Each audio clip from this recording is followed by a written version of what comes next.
오늘 말씀은 이 찬양의 가사입니다.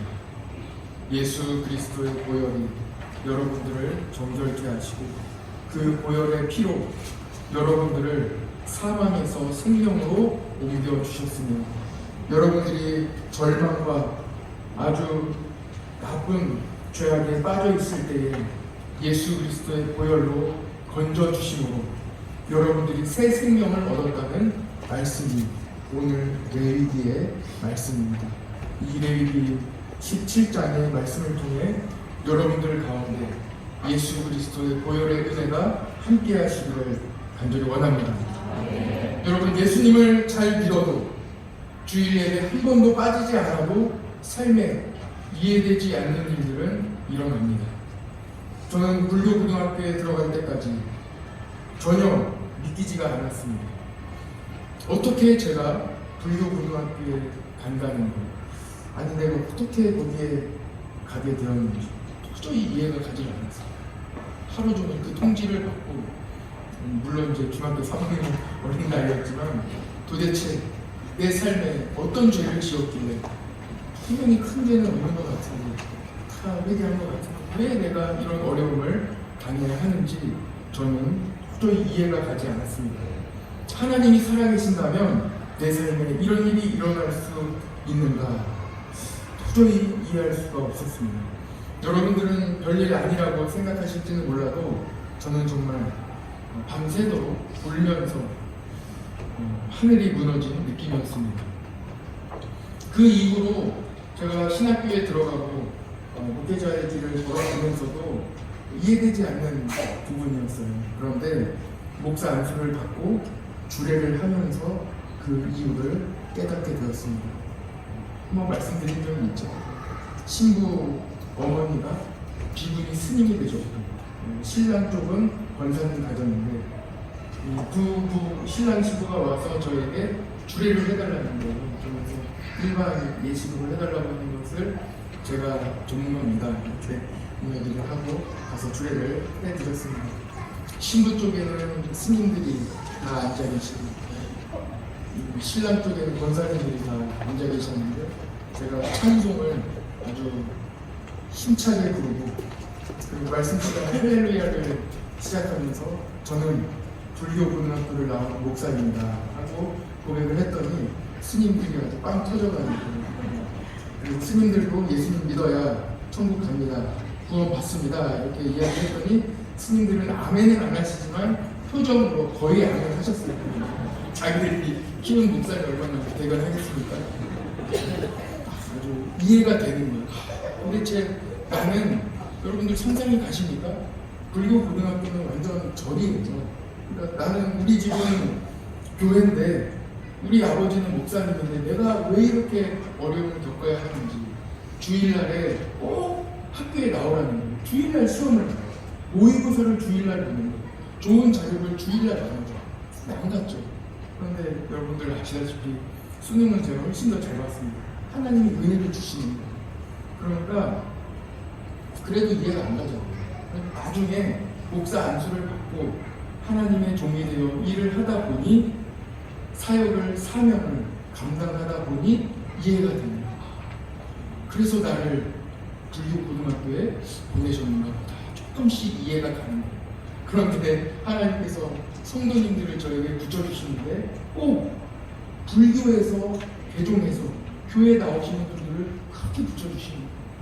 지난 주 중에 한 분이 또 연락이 왔어요. 한 목사님 연락이 오셔서 신방을 갔더니 그 불교 목사님, 그 목사님이 너무 감사하다는데 그게 저예요.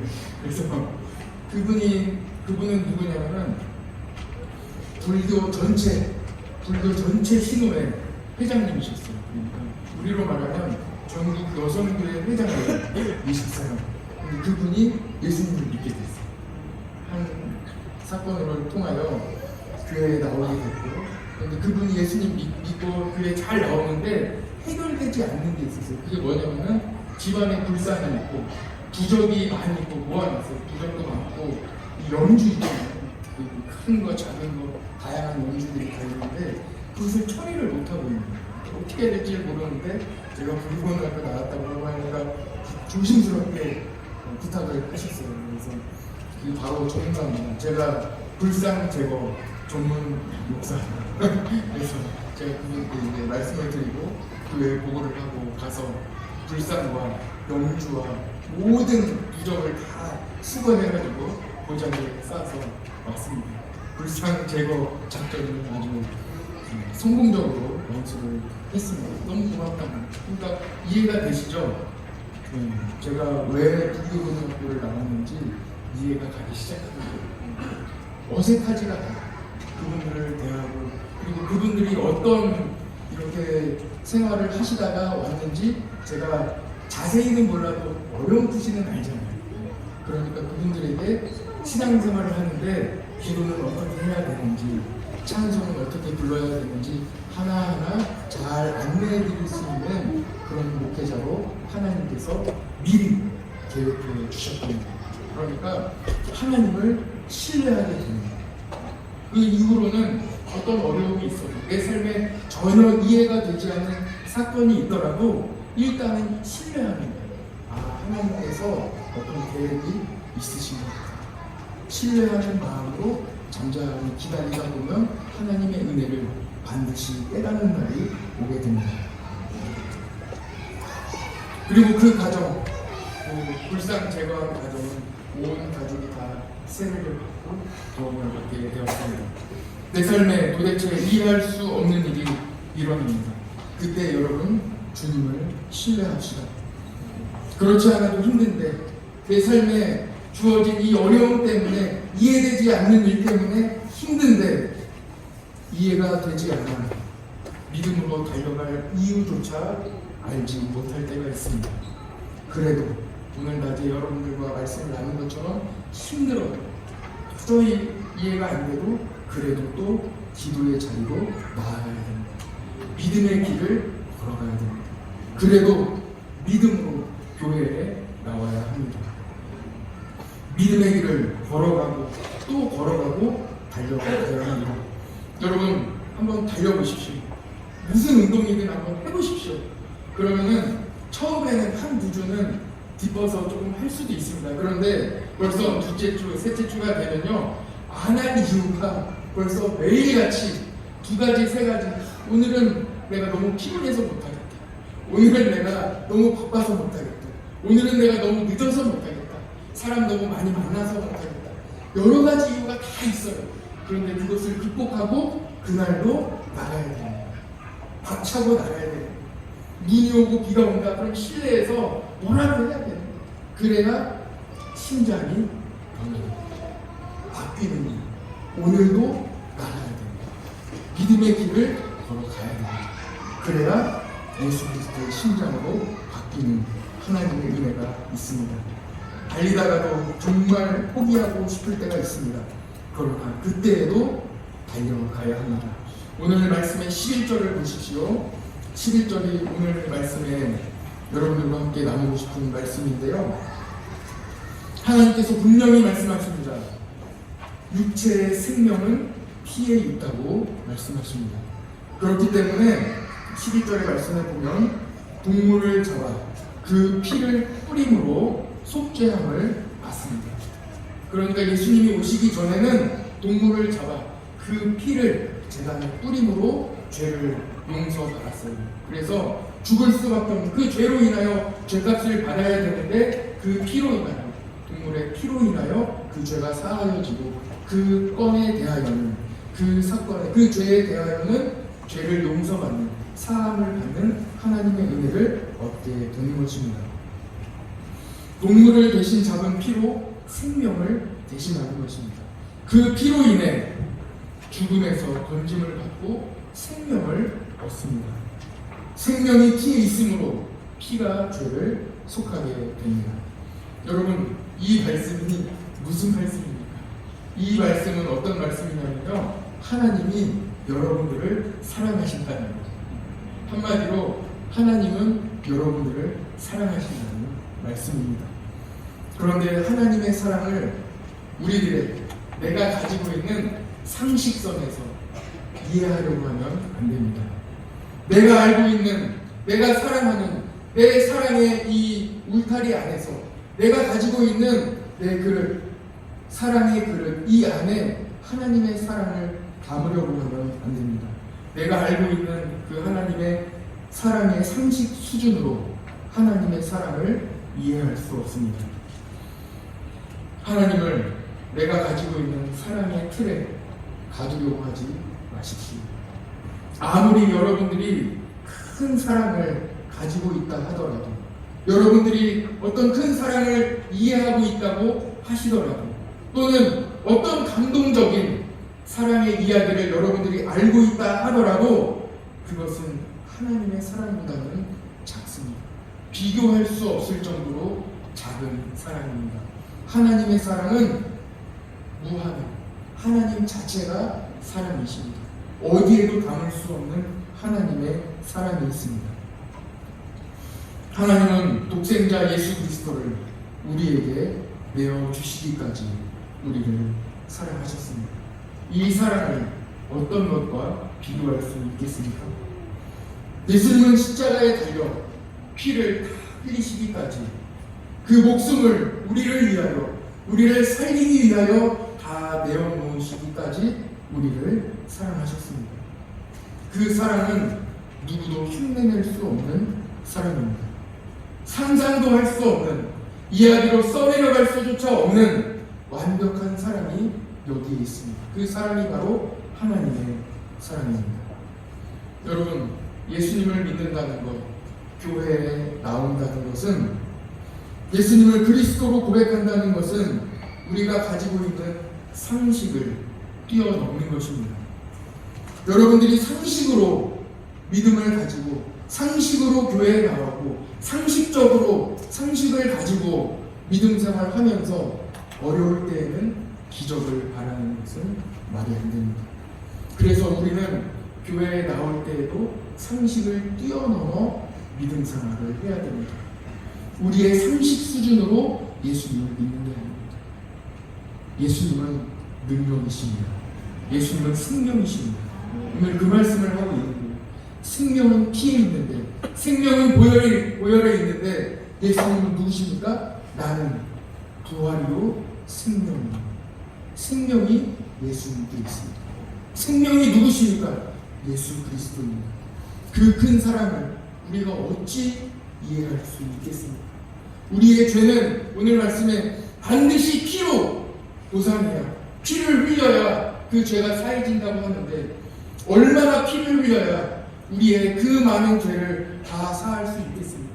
얼마나 많은 동물을 잡아야, 얼마나 많은 피를 흘려야 우리의 죄가 영원히 다 씻겨질 수 있겠습니까? 예수님을 믿지 않는 사람들에게 복음을 전해야 할 이유가 여기에 있습니다. 예수님을 믿으면 모든 죄가 씻겨지는 하나님의 은혜를 얻게 되는 것입니다. 이것이 상식적입니까? 상식으로 이해할 수 없습니다. 오직 은혜로, 예수 그리스도의 은혜만으로 우리가 이해할 수 있습니다. 우리 마음에 새길 수 있습니다. 예수님이 생명이신지 우리가 어떻게 이해할 수 있겠습니까? 예수님의 보혈의 피가 우리에게 흐른다는데, 그 보혈의 피가 우리에게 흐르는 줄 우리가 성령님이 아니고는 우리가 어떻게 이해할 수 있겠습니까? 성령님이 우리에게 알려주시면 우리는 우리가 아는 수준 이상으로 우리의 마음에 새겨지고, 오늘 낮에 말씀드린 대로 예수 그리스도의 심장이 우리를 움직이게 하는 하나님의 놀라운 은혜가 우리에게 있게 될 줄 믿습니다. 예수 그리스도의 심장을 갖고 사는 사람은 능력이 함께합니다. 예수님이 함께하십니다. 오늘 말씀은 피를 먹지 말라는 말씀이에요. 대부분 우리가 뭐 선지 빼놓고는 피를 먹는 분은 없으실 겁니다. 그러니까 선지를 먹지 말라, 그 말씀을 드리는 게 오늘 아닙니다. 그러니까 이 피를 먹지 말라는 말씀이 어떤 말씀인지 여러분들 잘 들어보시기 바랍니다. 고대 사회, 이 당시에 있던 사회에는 다양한 민족들이 살고 있었죠. 여러분들 저보다 훨씬 더 잘 아시잖아요. 고대 사회에서는 피를 누가 먹었습니까? 무당이 먹었습니다. 신내림을 받기 위해 무당이 그 피를 바로 받아서 그 자리에서 그 피를 마심으로 신내림을 받고 예언을 한다든지 그 붓을 한다든지 이방신을 섬기는 그런 제사와 문화 중에 하나가 바로 이 피를 먹는 것이었습니다. 또 언제 피를 먹었습니까? 전쟁에 나가기 전에 장수가 그 말을 잡던지 타던 말을 잡던지 양을 잡던지 염소를 잡아 그 피를 마시고 얼굴에 바름으로 용맹하는 것을 사람들에게 나타내 보였습니다. 그리고 전쟁에 나갔습니다. 자기 같이 나가는 전쟁에 같이 나가는 장수들에게 그 피를 같이 발라주고 우리는 피를 나눈 사이라는 그런 약속을 서로 나누기도 했습니다. 바로 이런 문화를 갖지 말라는 것입니다. 이방 문화에 빠지지 말라는 것입니다. 하나님을 섬기는 사람은 오직 예수 그리스도로 만족하라는 것입니다. 여러분, 우리는 피를 바르지 않습니다. 그럼에도 불구하고 오늘 이 말씀이 우리에게 주어지는 하나님의 큰 은혜가 있습니다. 세상 사람들은 주일에도 공부해야 한다고 말합니다. 저는 오늘 저녁 예배 전에 몇몇 우리 중고등부 학생들에게 연락을 돌려서 저녁 예배에 꼭 나올 것을 부탁드렸습니다. 오늘 나오셨어요. 주일날 학생들 저녁 예배에 나와야 합니다. 주일 예배에 나와야 합니다. 학원 안 가도 됩니다. 여기 있지 않습니까? 주일날 공부 안 했어요. 학교 안 갔어요. 시험 안 봤어요. 하나님께 인도해 주시잖아요. 하나님이 다 책임져 주십니다. 그 신앙과 믿음 갖지 않고 상식 수준에서 학원 다니고 주일날 공부해서 되겠습니까? 예수님을 믿는 신앙은 어떤 것입니까? 예수님을 신뢰하는 것입니다. 아, 내 자녀가 예수님 잘 믿으면 된다. 우리 가정이 예수님 잘 믿으면 된다. 우리 주님을 신뢰하는 것입니다. 예수님 한 분으로 만족하는 것입니다. 아, 공부 좀 못하면 어떻습니까? 괜찮아요. 돈 더 잘 벌어요. 여러분들 다 경험해 보시지 않았습니까? 공부 잘하는 사람은 아주 바쁘게 살아요. 부모에게 오지도 못해요. 그런데 공부 못한 자녀들이 성공해서 돈 많이 벌어서 용돈 두둑하게 부모님한테 드리고 성공합니다. 여러분 그렇지 않습니까? 공부 잘해야 된다. 물론 열심히 하세요. 그러나 공부가 다는 아니라는 거예요. 건강하십시오. 그러나 건강이 다는 아닙니다. 비실비실대고 늘 약을 달고 사시는 분들이 100세 넘게 사십니다. 연약한 분들이 더 오래 사세요. 왜 그렇습니까? 연약하기 때문에 주님을 더 의지하기 때문에 그렇습니다. 하나님, 저 주님 아니면 안 됩니다. 늘 기도하면서 사시기 때문에 건강하지는 않아도 그래도 더 잘 드시면서 오래오래 사십니다. 하나님 의지하는 것이 더 좋습니다. 여러분, 무엇을 의지하십니까? 오늘 그것을 말씀하고 있는 거예요. 피를 먹지 말라는 것은 무엇을 의지하고 있느냐는 거예요. 하나님을 섬기면서 어려움을 당할 때에는 여러분들 통계 많이 보시지 않았습니까? 교인들 중에도 전보로 가는 사람들이 있다는 거예요. 그러니까 여러분 무엇을 의지하냐는 말씀입니다. 여러분 무엇을 의지하고 있습니까? 예수님 한 분만으로 만족하시는 여러분 되시기를 간절히 원합니다. 그래서 로마서 12장 2절에 너희는 이 세대를 본받지 말고, 이 세대는 다 뭐라고 말합니까? 이 세대가 말하는 상식들을 한번 생각해 보십시오. 거기에 빠지지 말라는 거, 구별하라는 거예요. 이 세대를 본받지 말고 오직 마음을 새롭게 함으로 변화를 받아.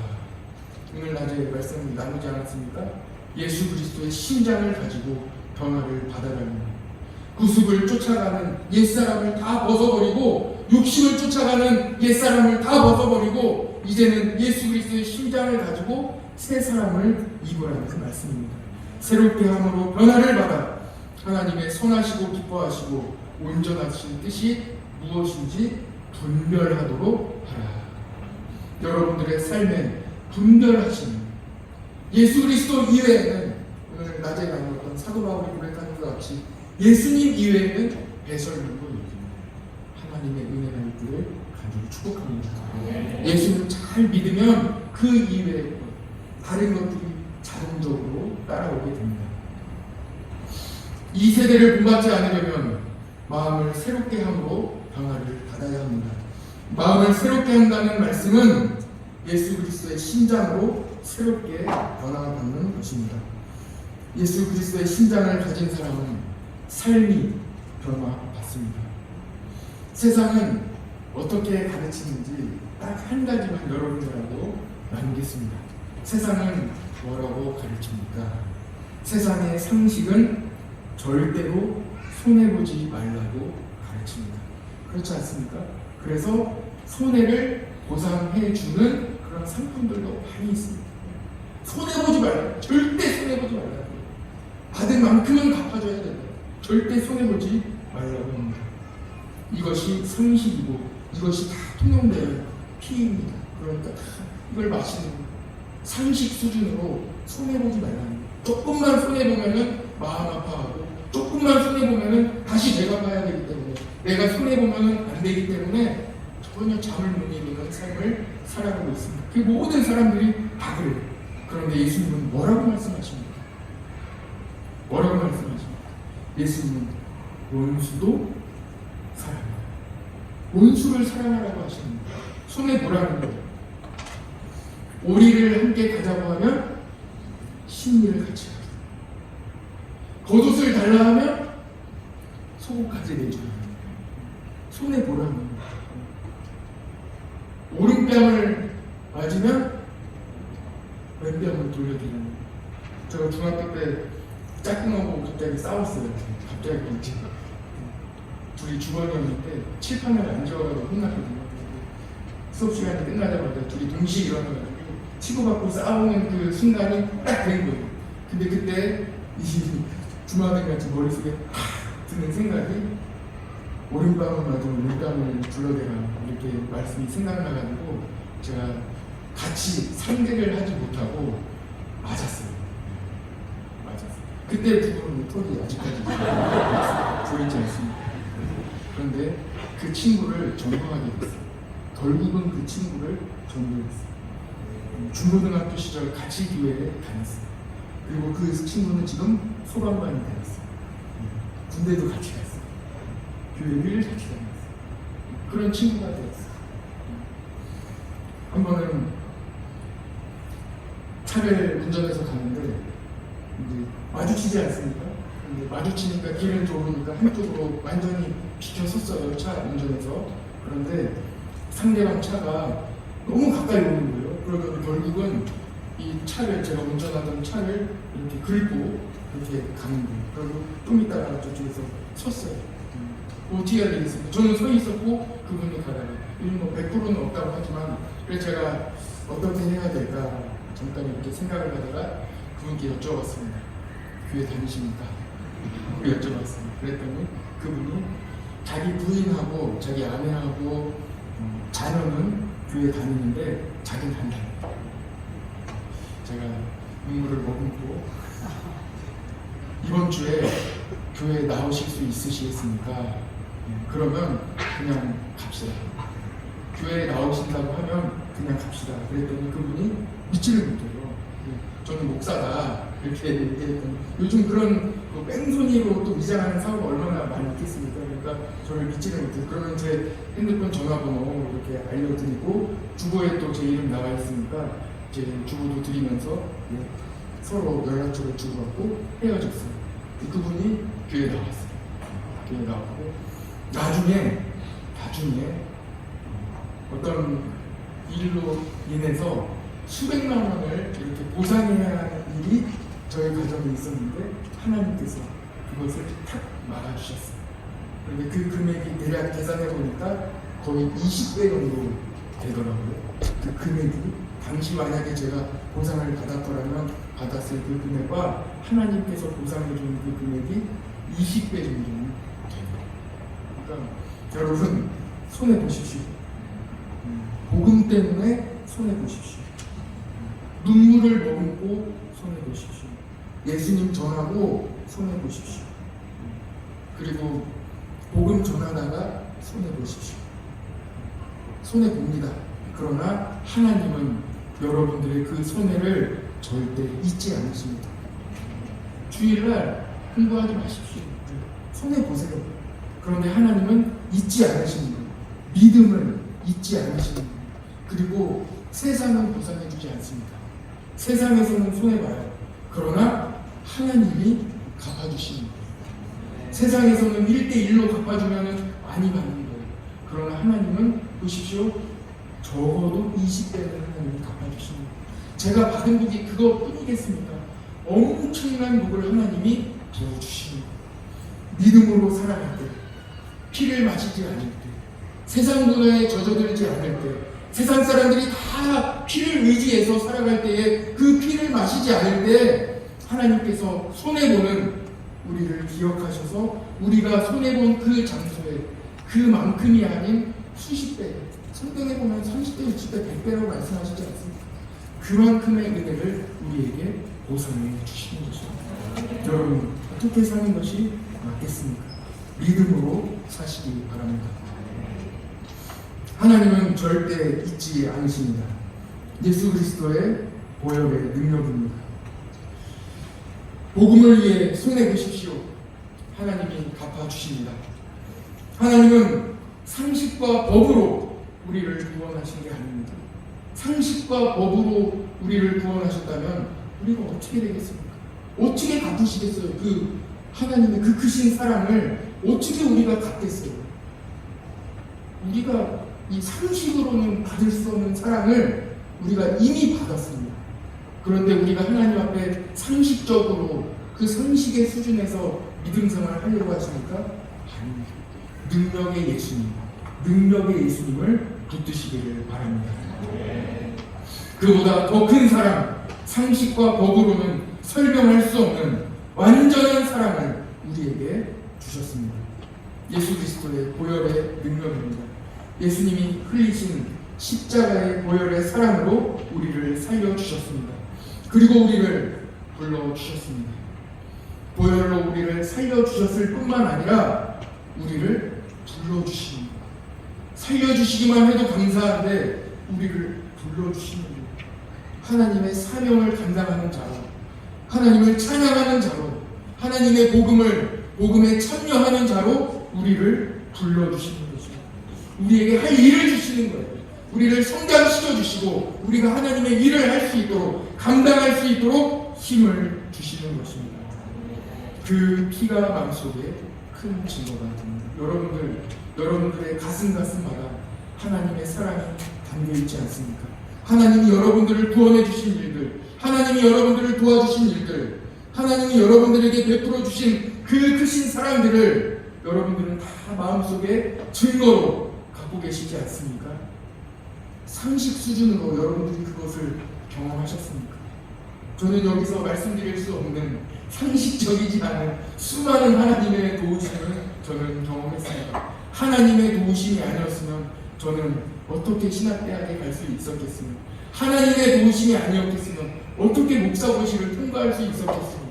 하나님의 도우심이 없으셨으면 제가 어떻게 목사 안수를 받을 수 있었겠습니까? 온전한 하나님의 은혜로 여기까지 온 것입니다. 여러분들도 마찬가지 아니십니까? 저만 그렇습니까? 여러분들도 다 그 피가, 보혈의 은혜가 여러분들의 마음마다, 여러분들의 삶에 가득 넘치고 계시지 않습니까? 그 보혈의 능력으로 우리는 새 사람이 되었습니다. 이제는 예수 그리스도의 심장을 가지고 복음에 참여하는 사람이 되었습니다. 이해가 안 가도, 상식적이지 않아도 법과 상식 그 이상으로 우리를 사랑하십니다. 그리고 우리를 구원해 주신 예수 그리스도를 오늘도 신뢰하시기를 바랍니다. 길이신 예수님이, 목자이신 예수님이 여러분들을 이번 한 주간도 가장 좋은 길로 인도해 주실 것입니다.